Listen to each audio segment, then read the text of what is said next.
My name is Olivia Mieza and I am the CEO here at the Hillcrest AIDS Centre. We have a really fantastic income generation project that focuses on craft, and it's called Wazamoya, which means Come Holy Spirit or Come Spirit of Change.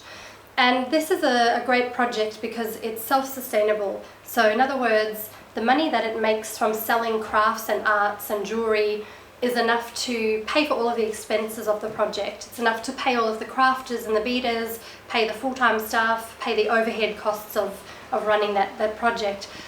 It provides an income to around 320 crafters every month, and then it has a team of about 8 full-time staff members as well.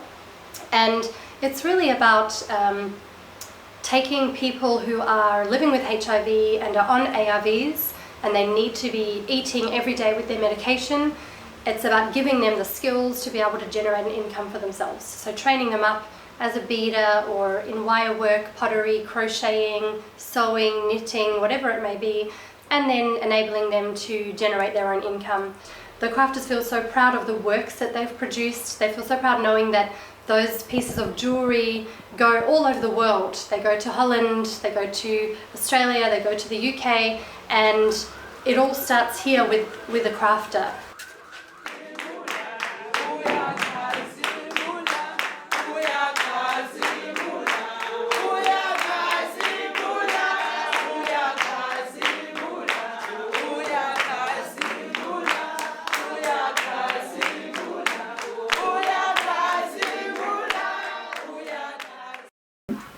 We've just completed a survey of all our crafters, and most of them are the only breadwinner in a family of 7 to 10 dependents. On a Thursday we have an open day where women from the community of the Valley of 1,000 Hills can also come in and bring their crafts and sell them, and we try not to replicate traditionals.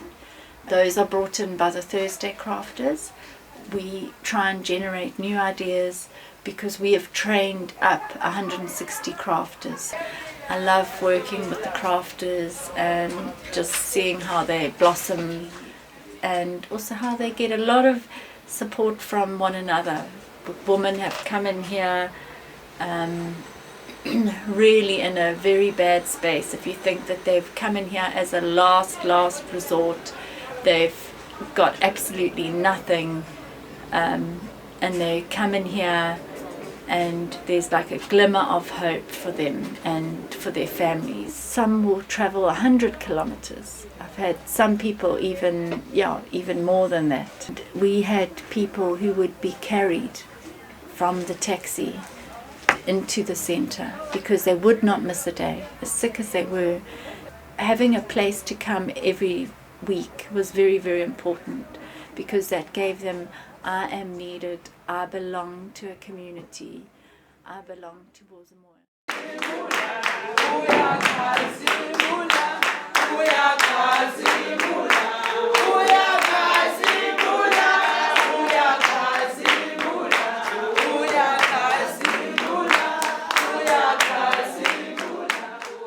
Another way that we're trying to generate income is through our plant nursery.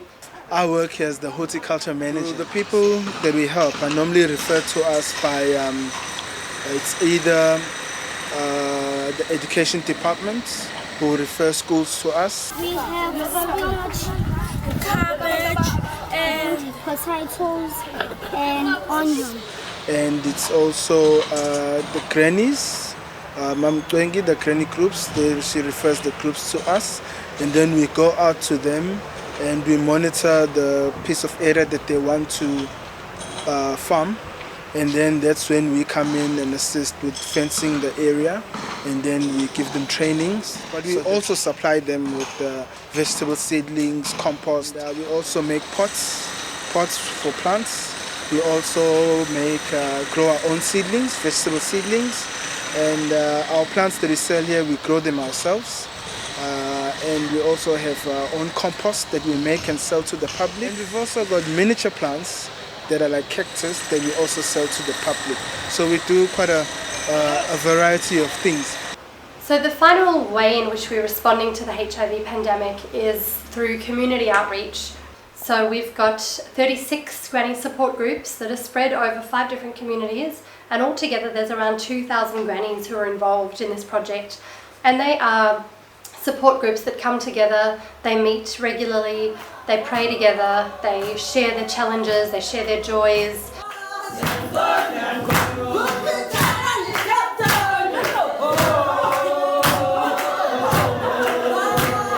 We send them on trainings whenever we have funding available. A very popular one is sewing training, and after having completed the sewing course, the grannies are given a sewing machine and are able to then produce clothes for their grandchildren or to sell to schools or to the community.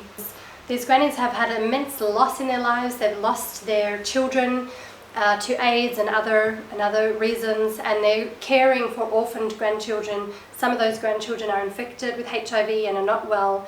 And these grannies are the sole breadwinner, the sole care provider. They are everything to these children. It's about encouraging them to understand that they can support each other.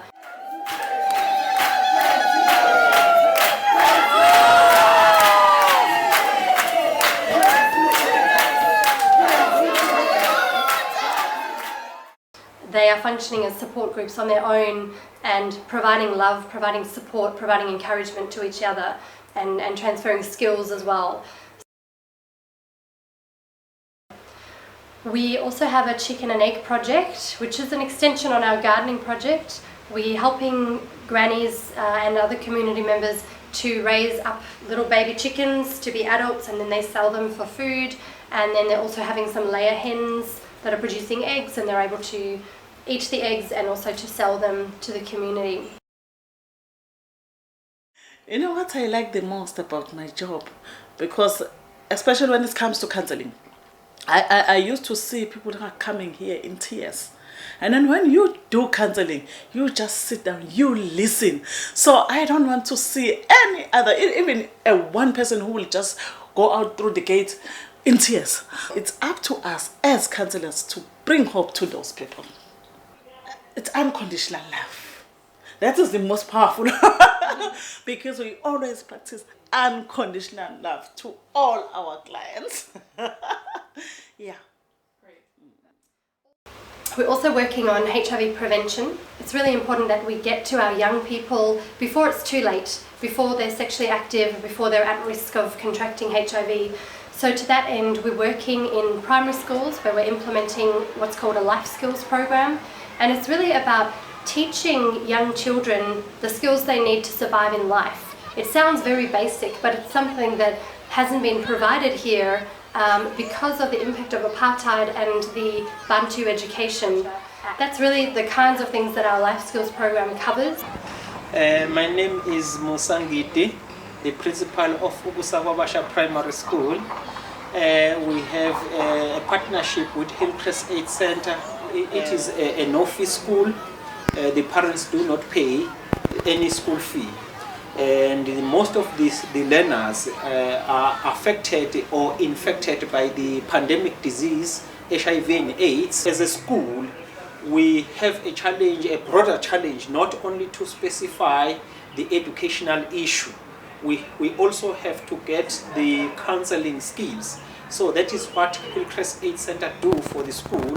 They provide counseling skills. They come twice in a fortnight to make to offer the lessons from grade 5 to grade 7. Even our teachers, they tend to cope the style from Hillcrest Aid Center because it is funny and enjoyable. You have to eat healthy food. You have to eat. You have to eat. And this one now. You have to eat. Yeah. You have to drink water every day. Water every day. Vegetables and fruits. Vegetables and fruits. Vegetables and fruits. Because we love our bodies. More than the life skills program, they also support the school in many facilities like sporting facilities like the soccer balls, net balls and stuff. Even so, we are looking forward to intensify our relationship and try to and make a difference to the society through the school with the assistance from the Hillcrest AIDS Center. On the care side, we've got our respite unit, 24 beds, it's open 24 hours a day, and it provides a warm home away from home for people who are in the advanced stages of AIDS. They're very sick with AIDS-related illnesses. Also under care have an outpatients clinic that's staffed by nurses, and that provides just general health care, primary health care, CD4 checks, blood pressure, blood sugar, weight scanning, that kind of thing. We also have a home-based care program, and that's where we have carers who are working within their own communities, going on foot door to door, providing care in the homes of people who are ill. We've got a team of 6 counsellors, and they do testing here in our rooms on site. They also go into the communities and do wellness campaigns where they set up tents and they call the community to come, and the community can have free HIV testing and also blood pressure, blood sugar, weight scanning.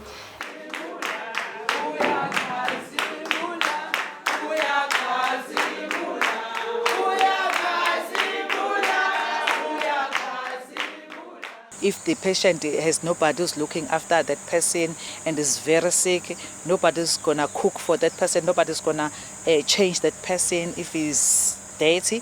So they just phone us asking for a bed. We're having a waiting list, and others are coming direct from home because they know us. That there is a place which helps people here who are very sick with HIV, TB or cancer in a end stage. And then if a person is very sick here, we just observe that person, and then there is a staff who are allocated to look after those people. Just stay with them, open the Bible, pray for that person, sing with that person, all those things. And what do you think of the memorial? It's very wonderful. It's very, very wonderful. I like it. It reminds us that these people were the fallen soldiers who were hoping that they'll go back one day to their families. But unfortunately for them, they are just lost the battle, you see. So it reminds us, and we feel more encouraged to help them so that there won't be a lot of names here. We just feel really thankful that there are people over there in the Netherlands who are taking such an interest in our work and in our communities and in the people of South Africa, and we just want to say thank you so much.